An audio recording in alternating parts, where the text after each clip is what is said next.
Hey everyone, sitting here in the basement in my hobby room, and I decided to throw together a quick video for you guys.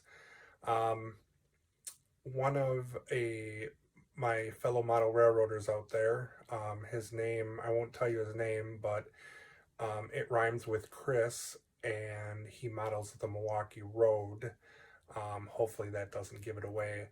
Um, was working on some cars, and I know he was having a little bit of trouble.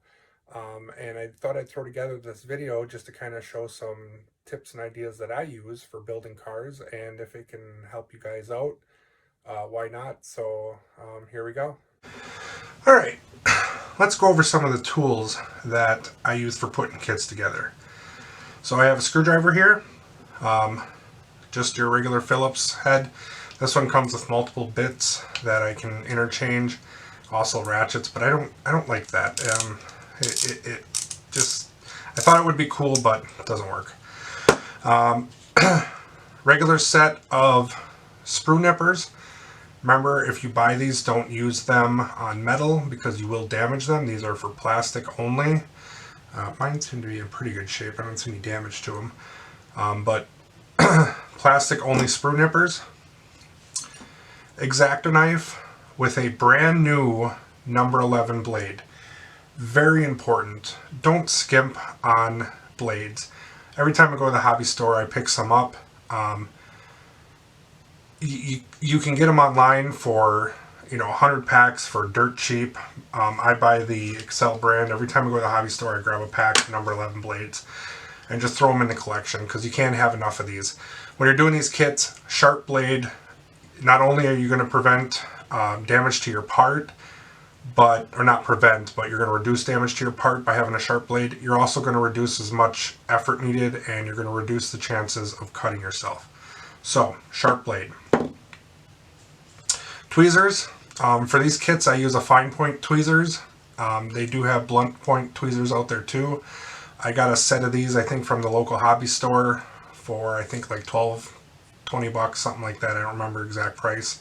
Non-magnetic, but they work great, especially for picking up small parts. And then a set of reamers. I got these also from the hobby store. Basically what they are is they're a set of, they're for reaming out pre-drilled holes to a larger size. It just takes off a little material, makes that hole slightly bigger. So there's like some cutting edges on here. It's square, but it just reams out the hole a little bigger, for lack of a better term. If you just need that precise fit, these work out great for these kits, and I'll show you later how we use those. And then this here is the infamous sprue nippers that we were talking about, or sprue tweezers. We were talking about these on Facebook. Basically what they are is they're an angled chisel type tweezer that has a fine point cutting tip on them. Now what I did to mine is I actually ground down on the top portion here, not on the bottom, because that's technically your cutting side. On the top portion I ground them down and made them so there's actually a finer point on there. So when I get in, I can get into tighter tolerances on some of these sprues, these part sprues that come with these cars, and get a nice cut on there. And I'll show you those in action in a little bit here. So those are just some of the basic tools I use. You can also use, you can easily use, things like just standard razor blades for chisel cutting, stuff like that. I don't use those too much. But let's move on to glues and discuss what kinds of glues we can use on these kits. Alright, some of the glues and applicators I use. I actually forgot one here. Let me get this out over here. So, let's go through here and see what we got. Thick CA. As the name implies, a thicker type CA glue for gap filling or for applying if you need more time. This glue takes anywhere from about, I would say 20 seconds up to a couple minutes to set, just based on its viscosity. So if you need more working time, or if you have parts that don't fit together flush, you can use some of this and it'll take up the void. Thin CA. Thin CA has a very short working time. It's a very, very thin glue. I would consider its compare its consistency to that of like rubbing alcohol. Very thin glue. This is only used for, when you get a good fit. The best way I explain this to people is it's good for, it's a wicking type glue. This glue is going to wick into your joints of your parts, and that's how it makes the bond. So you just have to touch this glue a little bit to it. This is not made for like dabbing on and then trying to put your part on. And we'll go into detail on that when we go through assembling parts. Tamiya extra thin cement. I think I just bought this off of a whim. It's got a really nice applicator, really tiny, and I'm not even sure what this is, what it's made out of. It doesn't list on here what the contents are. It says it contains acetone and butyl acetate, but it doesn't say what else is in here. Maybe that's all that's in here. It works good once in a while for what I need. To be honest, I think it's a mixture. If I had to compare it to anything, I would compare it to like a thin version of Testor's cement, because if you open it, that's kind of what it smells like. And when you put it on, it still acts like a glue. It's just really, really thin. Again, consistency of water, but it works good for certain applications. Canopy glue. What I use this for is, obviously a lot of people use this for clear parts. I do as well. And the other thing I use it for is anything that I need to make temporary. You can also use silicone, but I have here, and it's in a handy dispenser. But it's a flexible glue.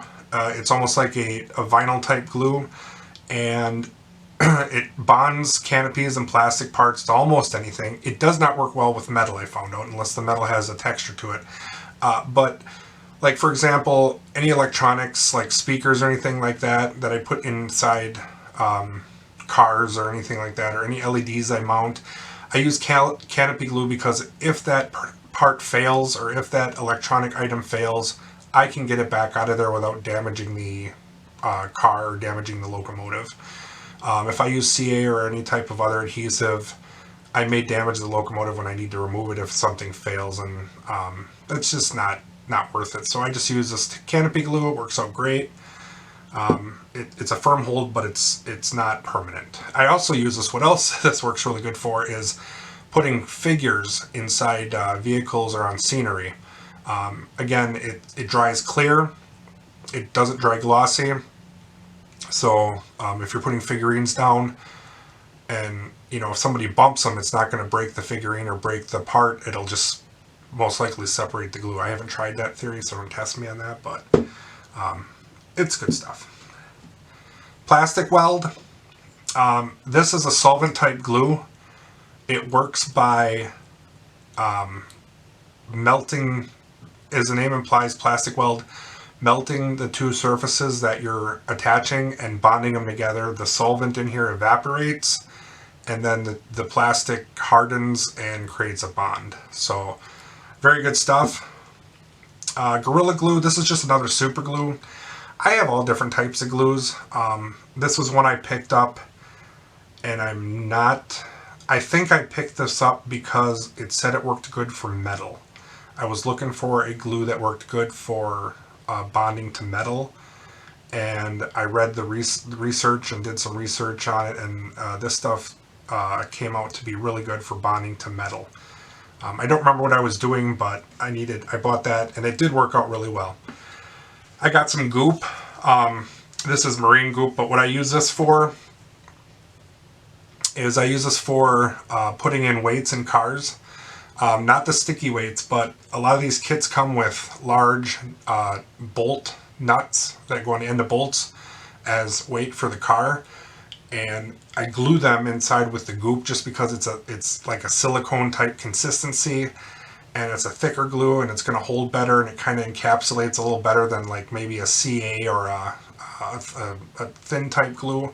So I put some of this on the bottom of the bolt, set it in there, mash it into the glue a little bit, and count on that to hold. So far none have fallen out, but I haven't been doing this very long, so we'll see as the years go on. Some of the tools I use these plastic cups for dispensing glue. As you can see, this one's already got some thin CA on it. I can throw these out. I buy them in packs. Here's a new one. Nope, not a new one. It's got some paint and some glue on it. But when I'm done using it, I can toss it. I'll usually use this a few times. The thin CA on here will dry out. I'll put some more on. I'll put some thick CA in a corner. I'll put some canopy cement on here. I'll get it all globbed up. And then when I'm like, you know what? I've had enough. I'll throw the cup out and grab a new one. So dispensable. I always recommend don't apply your glues directly from the container. I always recommend to take your glue, apply a little to a cup or something, and then what I do is I do that. I put a little glob on there, and then I use a toothpick, and I just dab it and apply it to the part where I need. So, you know, if I'm going to apply the roof walk, we'll use this roof for example. I model the 50s, so I still have roof walks. I take a dab of the thick CA, take it on there, and then on each one of these runners, I just apply some of the thick CA, a bead of it down, and that way I have control. When I need a little more, dab it, run it down, I have better control, and then I put my roof walk on. The thick CA gives me better working time, so I don't have to worry so much about it drying. And if it doesn't work, if it doesn't bond, if I didn't put enough on there, I can come back and I can hold it together and put a little thin CA on there, and that'll make up the difference. One of the other tools I use, this is a cement, I guess a cement needle applicator. Flexifile makes these. It's got a little metal nozzle on there, and it's a glass tube. This is glass, so you know, don't break it. And then I have this. This is a mucus sucker for babies. Any of you with kids are probably familiar with these. I got this idea from Jerry Leone off of modelrailroader.com or mrvp.com. Video Plus is Off the Rails series. Put that in there, and then put the mucus sucker, squeeze the mucus sucker, put it on top, release it, and it draws the solvent into the tube. When you're done, pop it off, and then use your finger for control on here. I should probably be doing it over here because it's probably off camera a little bit. But yeah, put it in there, put the mucus sucker on there, draw it up, and then use your finger for control. I also, if you let it hang like this, the glue tends to like to drip out. So what I'll do is I'll hold mine on an angle as I'm applying it, and it seems to give me better control when I'm going along. And then the other thing I do too is when I am in the middle of using this, say I'm putting parts together and I'm using this tool, when I set it down, I make sure it sits down laterally, not vertically, because the glue will run out, the solvent will run out of there. So great tool. The other thing about this plastic solvent, don't leave this open. I made that mistake. This tube here was about up to just above the label. Left it open for a couple days. I didn't have it wide open. I had it where it was just sitting in the cap, and now I only have maybe a fourth of it left. The rest evaporated out. So don't leave these open even when you're using it. I fill my glue needle, or I do the applicator quick, and then I close it right back up. Because this stuff, it's not too expensive, but it's not too cheap either. I mean, this bottle here was $6, and I forget what I paid for some of the other bottles, but you know, if you leave it open, you go through a whole bottle and all of a sudden it's gone, then you're out a whole bottle of glue. So, and then the last tool I wanted to cover, and yes, this is going to be a plug for this company, but I'll tell you what, I haven't found anything better. This is called the Glue Looper. This is a handle they provide. These are these blades that come in the handle. They have a little loop on the end of them, and they work great for applying CA. I got some on the cup here. So what you do is you just take it on its side and you touch it in, and in that little eyelet there, it already picked up some glue. So then what you do is you touch it to your part, and the glue wicks in. just have to touch it, and that glue wicks in there and glues the part in. I'm telling you, if these guys ever go out of business, I'll probably cry, because I love this thing. This is the best tool I've ever came across. I can't say enough about this thing. They're easy to clean. If you get some glue on them, you just take a lighter, burn the glue off, and it's ready for another go. Super glue is, flammable. So, and I did talk to the vendor about these, or the manufacturer. You'll see some discoloration on the tip here. They said that's perfectly normal, doesn't ruin it, doesn't affect it. They said they've used ones that have been completely pitch black and they still work just as fine. So this is my second blade. I've been using these for 2 years now. The only reason I'm on my second blade is because I dropped the first one and broke it. If you drop it on the tip, they're fragile. So, but you don't have to mash them in. Just amazing. I can't say enough about those things. All right, so let's look at some. Let's look at a kit here and at some parts and see what we can put together. Okay, so we're going to look at a few kits here. The first one I got is an AccuRail kit. These are good kits. I would say these are good for mid to entry level beginners who want to do kits. They're pretty straightforward. Most of the detail is molded on. Not a whole lot of assembly on these. They're not bad kits at all. They do good detail on them as far as painting and stuff like that. Crisp, clean lines, things like that. Comes with horn hook couplers. Comes with trucks. Comes with plastic wheels. Most of these. Some come with metal and plastic wheels as a combo hybrid. You got your weights, and then if I get down in here, you got your parts sprues. So here's your underbody, separately applied brake valve, triple valve, actuator, your brake wheel, your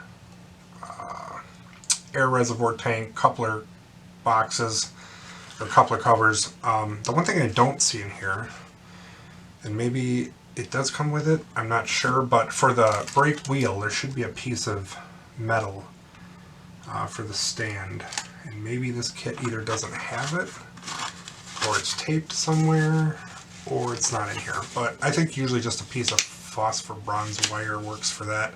Nope, it's there, right there. They taped it to the paperwork. Alright, anywho, moving on. My suggestion with these kits is, let me show you something here. See these two pins? These two pins are the for mounting the trucks to the car. My advice to you, get rid of them. I'm going to say that again, get rid of them.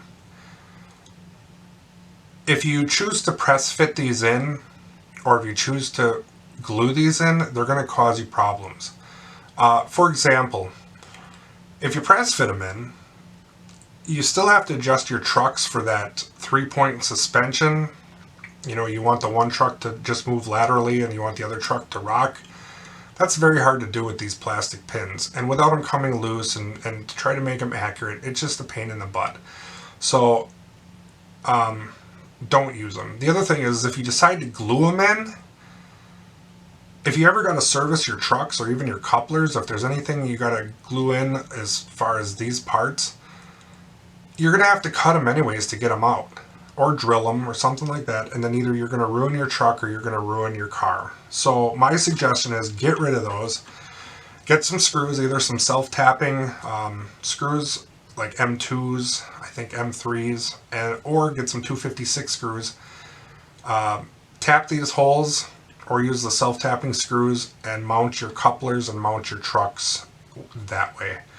Just a lot better. You can, if you break a coupler, if you break a truck, or if you have a bad wheel or set or something like that and you got to take it apart, it's a lot easier to get that stuff apart with screws than it is with permanent.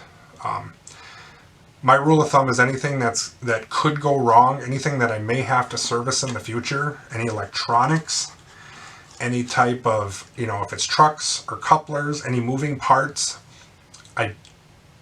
if all I can help it, I try not to make a permanent bond with those. I would rather do a semi-permanent bond or screw that part in, and that way in the future, if I ever got to take it apart to work on it or change it or fix it or whatever, I don't have to worry about, you know, something breaking. So that's AccuRail. Good kits. I like them. Atlas Trainman. They're about the same thing as AccuRail. They have a little more detail on them. The ends are separately applied to the boxcar. Separately applied brake wheel, but again, they got these mounting pins for the trucks. Get rid of them. Don't use them. Use screws. These wheels are a combination of metal wheels with plastic axles. The brake detail on the bottom here, they actually include brake piping on here on your underframe. So these are also good kits. I recommend them for anybody who wants to build kits. And they just got a little more detail. I would say this is maybe a skill level 2, 2.5, maybe 3 for these. Not hard to do at all. I've done a few of these already. They turn out to be nice models. And you weather them up, detail them up, they look great. A couple of the other ones I got here. I got one sitting out, Proto 2000 kit. But I also have, if I can get it here, this is a branch line kit. Same thing as a Proto kit. This one I already started. I tried making these videos earlier and they didn't turn out. So this one I already started. But all the details, it's got the same level of detail between the two kits. You got separately applied grab irons, brake hardware, number boards, or not number boards, the wooden boards. I'm really drawing blanks today. The tack boards, sorry, that go on the car. Roof walk supports, stirrup steps, roof grab irons, brake wheels, doors. All these parts are separately applied. Undercarriage rigging, brake rigging, stuff like that. And this is the kit we'll actually be working with here to show you some detail. But yeah, as you can see, everything is applied separately. These are very nice kits, and definitely I spend maybe anywhere from $5 to $15. I don't think I've spent more than $20 on a kit. But once you put these together, these are easily comparable to a $40 car from Intermountain or a $50 car from, you know, I don't know how much the prices are, but like Scale Trains or Intermountain or, you know, your Athearn, high-end Athearn cars, anything like that. These are easily comparable to those, and they turn out to be great models. So let's take a look at this one and apply some detail and cut some parts out, and I'll do a walkthrough quick on what works out best. Alright, cutting out detail parts. Here's my method. May not work for everybody, but when I started doing these kits, I was breaking parts left and right. This screw nipper, I'm telling you, get one of these. I'm not trying to sales pitch, but I'll tell you, they're about $20 for the Micromark one. A little pricey, but you can't go wrong with this thing. And like I said, I ground the tip down to give a little finer cut. So whenever you're building these kits, you got to be methodical. One thing I do, excuse me, as you'll see on here, I applied a grab handle and I applied a stirrup step. When I build these kits, I don't follow the instructions. I can take those things and throw them away. I don't do that because I still need them. I'm not that smart. But these kits, the instructions tell you basically to follow, you know, assemble the ends and all that. But the way they have you assemble them, you put on these detail parts before the end, and I'll tell you, when you're handling this car, you're gonna break this stuff off. I can't stress enough that it's gonna happen. Don't sweat it. Don't get ticked off. Don't get upset. It's gonna happen. I've broken these cars. I've gotten these kits with broken parts in them. You fix them, you adapt, you compromise, and you move on. So, in fact, this kit has a broken brake lever or brake bar that runs on the side here, and actuator bar, and I gotta fix that. So what I'll do is I'll put the two parts together here on the paper, and then I'll just touch some glue to them and let them sit and dry, and then before I apply it. So when I cut the parts out for these, first of all, the way I build these, I build the underframe first, set that aside, and then I do my roof walk, because I modeled the transition era, so a lot of cars all the cars had roof walks on them. I do the roof walk, and then I usually do the detail on one end, detail on the other end, and then I'll do the ladders and side grab handles, and of course the doors. The very last thing I do on these cars is I do the stirrup steps, because as you can see there, those suckers stick out there like a sore thumb, and all you got to do is touch them and you'll break them right off. So I do the trucks, I do everything, the couplers, all that first, and then I put the stirrup steps on. The other thing I do is, usually when I'm building these, I use a foam cradle. I got one sitting here. I'll put the car in here and work on it, because the foam obviously is going to prevent or reduce damage to the car. So that works out a lot better. Okay, cutting parts out. When you work on these cars, like I said, plan your work, come up with a plan. Now, when you're using cutters, think of these like splitting wood. They're not removing material, you're wedging the material through. So, for example, these stirrup steps, when I cut them out, you're forcing pressure. Now, if you're going to go use these to cut these out, you're going to break parts. I'm going to tell you that right now. These are too big, they're too wonky. They're not designed for this. They're great for modeling, but if you're going to be doing these kits, especially these fine detail kits, get yourself either a pair of screw nippers or use an X-Acto knife. And I'll show you an example of each. So with this one, with the screw nippers, just the tip, okay, of the tool, right there.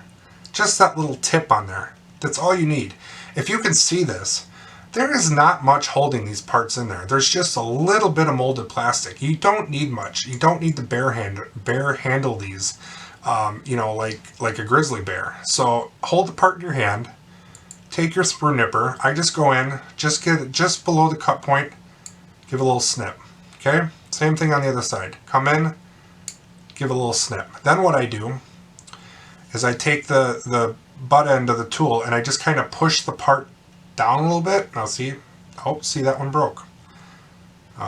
Didn't even know it. So what I'll do now, this is a great example, is I'll force that back together as much as I can, because it didn't break completely. So force that back together, and then what I do is I'm actually going to use, and I think this is why I bought this stuff, but I'm going to use a little bit of this thin cement, and I'm just going to apply a little bit to that joint right there, and I'll let that cure, and we'll come back to that one. It may break again, this may not work, but we'll give it a shot. So we'll go on the other side here. Like I said, you're going to break parts. It's inevitable with these kits, but and I think that's why they didn't last so well, is because people were getting frustrated. But I just come in, just give a little snip, come in on the other side here, little snip, and then what I do is I push those ends down a little bit just to clear where I cut it, and then I turn it around, and then I make the cut on the bottom, and it falls out, and there you go. Same thing with, like the roof grabs here. So they've only got 3 points holding them in. And I think that's one of the problems that I would call out on this if I was to address the manufacturer. They should not have had the mounting points on both sides. They should have picked one or the other and left the other side open, just because it would have been easier. I understand to get the plastic to flow, and stuff like that, but it just makes it harder to get them out of here. So same thing with a roof grab. I come in, now these are a little trickier because these got actual feet on them. So I think how I do these is I come in on the back side here where the mounting pins are, and I just give a little nip, and like I said, I just pass the, I just use the very tip of the tool and give a little nip, and there we go. And the other thing is to make sure you're over your workbench. As you can see, I'm leaned over here. The incredible valley known as my floor has eaten so many parts, and unfortunately my floor is the same color as boxcars. So yeah, they're fun to find. Okay, ladders. These ladders are a pain in the butt because they like to break. So what I like to do is if I go in here and start clipping, these center rungs are going to break on here. So what I do is this is where I take my actual sprue nippers, and as you can see I already did it on this side. I come in and I cut the sprue very carefully on one side or both sides. Sometimes I just nip it a little bit and come in. What you're doing is when you're coming in then to cut that part, see now it's separating. So that's where we got to be careful here. So what I'll do now is I'll come in and I'll free that joint. When you're cutting these parts out, if they're on both sides and you would have cut, when you're spreading that part apart, the part has nowhere to go. So of course it's going to break. Okay, so right there we cut that one. Come down just the tip again. Remember that, just get the tip in there and give a little trim. See, now this is free, and I never save these sprues, so I cut them all up. Again, just a little bit in there with the sprue nipper and crack that ladder free. There you go. Alright, let's try an X-Acto knife. This does work. I'm not a fan, but it does work. So if you come in here, same thing. What I usually do is you should set the part down if you're going to cut it, because otherwise you're going to cut yourself. But I'll hold it up for demonstration purposes. But just come in here, give your blade just a little bit of pressure, cut through.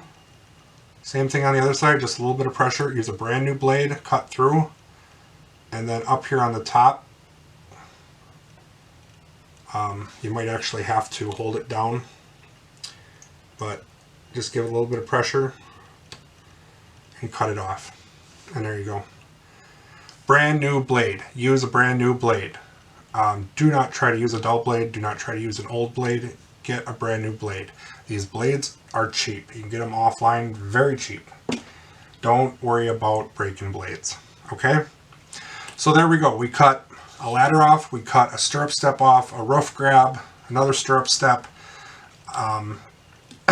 So next what we'll do is we'll apply a couple parts to the car. I'll show you how I do that. I'm not going to build a whole car kit for you guys. I don't have the time for that. Not for you guys, but you know, we'd be here all day. It takes me a while to build one of these. So let's do that. Let's put some of these parts on. All right. Let me show you my madness. So remember we talked about those reamers? This is where they come in handy. I'm going to tell you right now on these kits, these parts do not fit. They have all these pre-drilled holes for the ladders, for the stirrup steps. Some of them you got to drill it like for the roof walk in case if you're not modeling that, but on the ends here, 90% of the time these parts do not fit. I'll give you a good example here. So let's take, what did I cut off here? I cut off a stirrup step. So I'll grab my tweezers, and this is going to be, which side here? This is going to be on this side. So I'm going to go to put that in there. and of course it's going to fit. Let's see here. Oops, see what I mean? I just bumped that little stirrup step on there. I just bumped that dang thing. Almost snapped that sucker right off. This is why I don't do this till the end. I'm a klutz, and it shows. But what I do is I go in and test fit. Always test fit your parts. So as you can see on there, or maybe you can't see, but they're tight. They're fitting, but if I apply too much pressure on there, it's going to break right off. So what I do is, if I can do this without breaking it, see, now I got it stuck and I can't get it out of there, is I go in with a reamer and I just ream the hole out a little bit.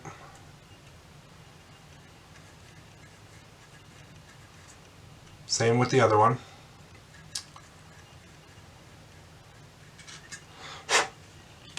And now I test fit my part again. Always, always, always test fit. Don't think it's going to fit on the first try. So now when I go to set my stirrup step in there, I give a little pressure, fits right in, barely had to touch it, and it's in. Now, let me show you this glue looper. You guys are going to love this thing. I'm telling you. I don't know how I ever lived without it. Like I said, if they ever go out of business, I may have to buy the business just to keep my own stock because I love this thing. Alright, glue looper. And I'll show you here. These are the blades. So as you can see, I'll tell you what, let's change a blade out just to show you how it works. So handle just works pretty much like an X-Acto knife. It's compression.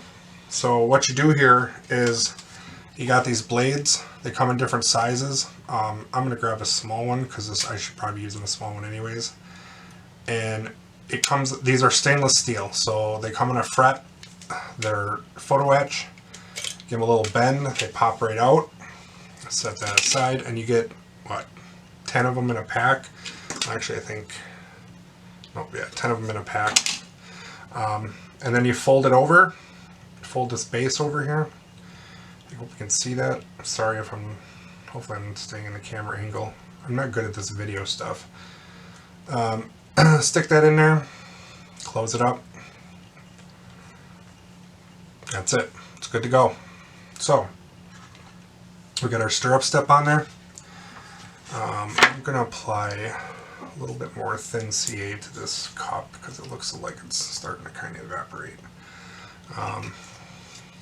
Like I said, don't leave this stuff open. It reacts to moisture. It reacts to moisture in the air, so it will dry out. So I just take the tip of the glue looper, get better in the shot here, come down on the side, just touch it. I just got a very little bit amount of glue in there. Come in and touch to the part, and it wicked the glue up in there. Do it again, touch it, pick up the glue from the cup, and touch the joint where the step is, and it wicked in. I'm actually going to apply just a little bit more because I didn't quite see it wick in there too much. So there we go. Now the reason I do this, I've tried putting this on with the thick CA. I've tried putting this on with the plastic cement. These parts, these small parts, I've tried putting this on with tester cement. The plastic solvent cement will ruin the paint, and it almost looks like watermarks. The thick CA is so goopy and globby that when you put this kit together, when you're done, you can see everywhere you've glued. And I personally don't like that. I don't want to see glue joints. I bought some pre-assembled kits online from eBay that people have put together and then decided to sell, and I've gotten them, and they were just a mess. Every joint you could see gobs of glue, and it just, to me, that bothered me. It may not affect some people, but I personally struggle with it. So let's put this ladder on. Again, I take my reamer, or whatever I did with it, there it is, and I go in and I ream out the ladder holes. You don't need to do this a whole lot. You can use micro drill bits too. That works just fine. But these were at the hobby shop. I've seen them used online, and they work great. I do have optivisors, and I do have a magnifying lens on one of my lamps, but I still would like to believe, at least in my mind, that my eyes are still good. So I don't use them. Alright, so ladder is wrong. Also, it helps if you use the right ladder in the right spot. So give me a second here. Let me cut this other ladder out. Now, this is where I'm going to get scared. I've broken stuff all the time. Don't think I haven't. So I'm no expert. But usually when I go to clip these without trimming the sprue away to give that little bit of flexibility, I break the center rungs on these ladders, and that's what really kind of irritates me a little bit. So I just go in there a little bit. Like I said, you just need the tip of this thing, just enough to clear the plastic. You don't need to jam it in there all the way. All right, there you go. And I don't trim the flash off. Like, you'll see if you look really closely where the joints are, where it was attached to the sprue. I don't care. If somebody's going to scrutinize your work that bad, if they're going to pick up cars off your layout and tell you, hey, that's wrong, or hey, this doesn't look right, or hey, I can see that, they can leave. They don't need to be at my house. So get that on there. The other thing is, too, pay attention to the instructions. So these ladders do go on a certain way. And make sure when you put them on that you're doing it correctly. So just double checking here. I think I got that right. I don't think this one fits the other way. Let me check. There's a right and a wrong way to put these on. And this is why, always check your fitment first. So now I think if I turn it around, either it's going to fit and it's going to look just fine, or it's not going to fit and it's going to look weird. Okay, so actually that looks okay. So then you can do one of two things on here. I'll show you a different technique with the glue. This is why I said multiple glues. So just so I don't get glue joints on the outside of the detail, what I'll do is I'll use the plastic cement, and I always wipe the brush off a little bit, and then I just touch it to each one of the boss pins inside, on the inside of the back side of the ladder. Now this glue takes a little longer to set up, but the same thing, it wicks. So you don't have to soak, you don't have to bathe. It's a plastic weld cement, so we'll give it a while to set up, but it works just fine. I just don't like using it on painted surfaces because this stuff will take the paint off. So there we go. So we've applied stirrup step, we've applied a ladder. Over here we've got a grab handle applied and another stirrup step. Like I said, the moisture technique or the wicking technique, you can barely see that there was ever any glue applied there. Especially if you dull coat and weather these cars, they turn out great.